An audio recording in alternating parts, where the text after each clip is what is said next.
میدان حشر جہاں پہ ہوگا وہ شام کی سرزمین ہے۔ نبی رحمت صلی اللہ علیہ وسلم کی مختلف احادیث ہیں جس کی روشنی میں ہمیں پتہ چلتا ہے کہ جہاں پر قیامت کے دن حساب و کتاب ہوگا اور نامہ اعمال لوگوں کے سپرد کیے جائیں گے اور ان سے ان کے متعلق پوچھا جائے گا، وہ جگہ شام کا وہ علاقہ ہے جس کی طرف نبی کریم صلی اللہ علیہ وسلم نے اشارہ فرمایا۔ شام کا وہ علاقہ جو حضور علیہ الصلاۃ والسلام کے دور میں تھا۔ آپ کو پتہ ہے کہ مختلف جغرافیائی تبدیلیاں ہوتی رہی ہیں، ملکوں کی حدود کے اندر تبدیلیاں ہوتی رہی ہیں۔ نبی کریم صلی اللہ علیہ وسلم نے جس علاقے کی طرف اشارہ کیا وہ شام اور آج کا فلسطین اور یہ سارا علاقہ، بیت المقدس اس میں شامل ہے، یہ سارا علاقہ یہ میدان حشر ہے جہاں سب انسانوں کو جمع ہونا ہے اور اپنے اعمال کا اللہ کی بارگاہ میں حساب دینا۔ قرآن مجید فرقان حمید کے مطابق آسمان کو لپیٹ دیا جائے گا، اذا الشمس کورت، آسمان لپیٹ دیا جائے گا، واذا النجوم انکدرت، ستارے گر پڑیں گے۔ زمین کی صورتحال کیا ہے کہ زمین کے اوپر جو بھی عمارتیں ہیں، درخت ہیں، پہاڑ ہیں، سب کے سب ختم ہو جائیں گے۔ اور پہاڑ کا قرآن مجید کے مختلف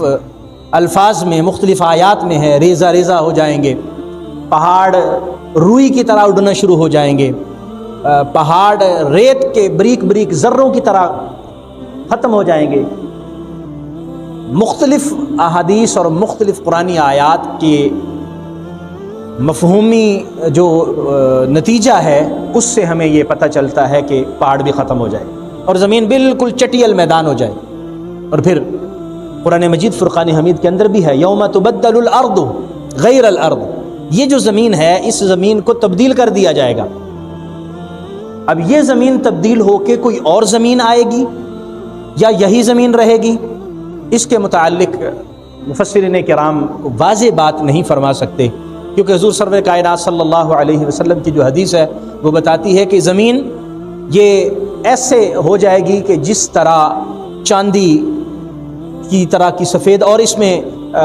مکمل سفید نہیں ہوگی بلکہ اس میں مٹیالہ رنگ بھی ہوگا، سرخی مائل رنگ بھی ہوگا۔ تو بہرحال زمین کی یا تو حیت تبدیل ہو جائے گی یا اللہ تبارک و تعالیٰ جیسے چاہے گا تبدیل ہو جائے گی۔ لوگ اللہ کی بارگاہ میں حاضر ہوں گے، مختلف کیفیات ہوں گے، کچھ لوگ چل کے جا رہے ہوں گے، دوڑ کے جا رہے ہوں گے، اور کچھ لوگ اس دن سواری بھی ان کو ملے گی، یہ بھی حدیث مبارکہ میں۔ اور حضور علیہ السلام نے فرمایا ایک شخص ایک سواری پر سوار ہوگا، اور بعض ایسا ہوں گے کہ ایک سواری 5 لوگوں کے لیے ہوگی، اور بعض جگہ پر ایک سواری 10 لوگوں کے لیے ہوگی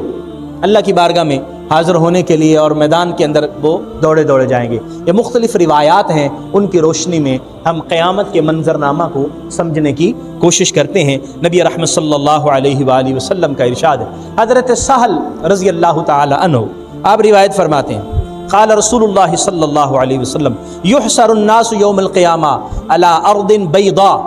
حضور نے فرمایا کہ زمین سفید زمین ہوگی، لوگ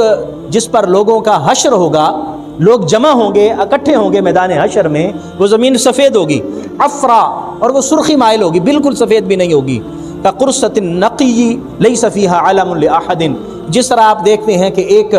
چاندی کی ٹکیا ہے اس کی طرح، اور اس میں کوئی بھی نشانی، کوئی بھی بلند چیز نہیں ہوگی، نہ کوئی عمارت ہوگی، نہ کوئی درخت ہوگا، نہ کوئی پہاڑ ہوگا، اور کوئی بھی ٹیلا نہیں ہوگا، کوئی بھی ان سے، سب بالکل چٹیل میدان ہوں گے۔ حضرت ابو سعید خدری رضی اللہ تعالی عنہ آپ فرماتے ہیں رسول اللہ صلی اللہ علیہ وسلم نے فرمایا تکون الارض یومئذ یوم القیامت خبزۃ واحدہ، جیسے ایک روٹی ہوتی ہے نا، فرمایا کہ زمین اس دن روٹی کی طرح ہوگی۔ اللہ تبارک و تعالی گویا کہ جس طرح ایک روٹی ہمارے ہاتھ میں ہوتی ہے، ہم روٹی کو